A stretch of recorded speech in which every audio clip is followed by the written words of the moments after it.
તે મિત્રો સ્વાગત છે સંગીતા કી સોચ ચેનલમાં। તો આજના વિડીયોમાં આપણે વાત કરીશું એવા એક સફળ પ્રોફેસરની, એટલે કે તેણે બધી વાતોમાં ઉત્તમ એટલે દરેક બાબતમાં યોગ્ય હોય એને સફળ વ્યક્તિ કહેવાય। તો બસ આ સફળ પ્રોફેસરને એમના સ્ટુડન્ટે પૂછ્યું કે સર, મારે તમારા જેવું બનવું છે, તો તમે ક્યાંથી આ બધું શીખ્યા અને તમારા ગુરુ કોણ એ મને જણાવો। તો આ સફળ વ્યક્તિ એટલે કે સફળ પ્રોફેસરે કહ્યું કે હું જી જોઉં એના પાસેથી શીખું છું, મારા કોઈ એક ગુરુ નથી। તો પેલા છોકરાએ જીદ પકડી કે મારે જાણવું છે કે તમારા ગુરુ કોણ છે અને તમે ક્યાંથી શીખ્યા। તો પ્રોફેસરે વાત કરી કે હું જે સમયે જ્યાં જાઉં અને જે મને કંઈ જાણવા જોવા મળે ત્યાંથી હું શીખી લઉં છું, એટલે મારો એક ગુરુ નથી। જ્યાંથી હું જોઉં એ મારા ગુરુ, મને કંઈ નવું શીખવા મળે એ મારા ગુરુ। તો એકવાર મેં બસ આ રસ્તામાં જે રખડતા કૂતરા હોય એમના પાસેથી પણ મેં કંઈક શીખ્યું છે। તો એ શું શીખ્યું એ આપણે પહેલાં જાણીએ। તો એકવાર કે હું નદીના કિનારે જઈ રહ્યો હતો અને ત્યાં નદીના કિનારે થોડી વાર થોભ્યો, ત્યાં એક કૂતરું આવ્યું અને આને તરસ લાગેલી હતી કૂતરાને, તો એને પાણી પીવું હતું।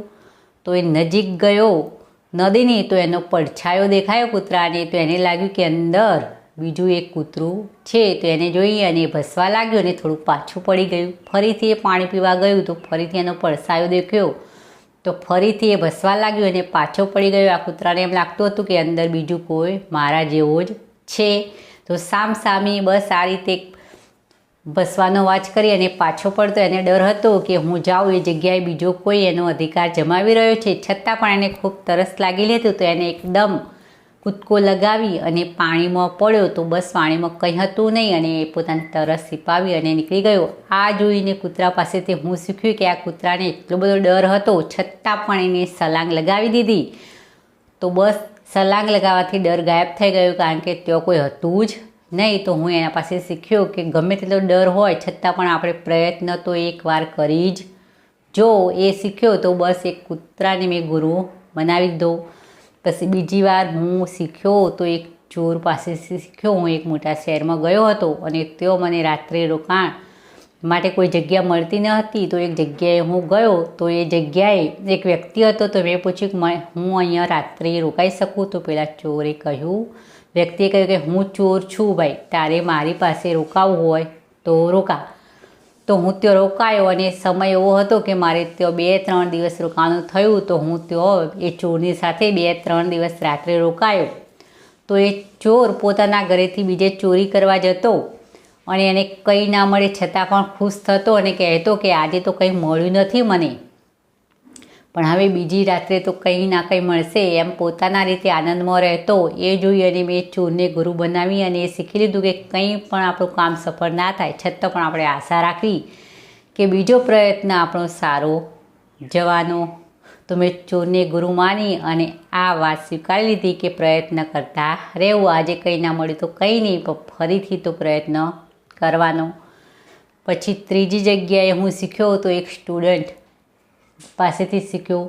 એકવાર કોન્ફરન્સ ચાલતી હતી અને સ્ટુડન્ટો પોતાના જે કામ કરેલા તેના ઉપર રિસર્ચ કરી રહ્યા હતા અને કોન્ફરન્સમાં જણાવી રહ્યા હતા। તો એક સ્ટુડન્ટ પોતાની રીતે કોન્ફરન્સમાં વાત કરી રહ્યો હતો, તો વચ્ચે એક બીજા પ્રોફેસર આ સ્ટુડન્ટને હેરાન પરેશાન કરી રહ્યા હતા અને કંઈ ના કંઈ અડચણ ઊભી કરતા હતા।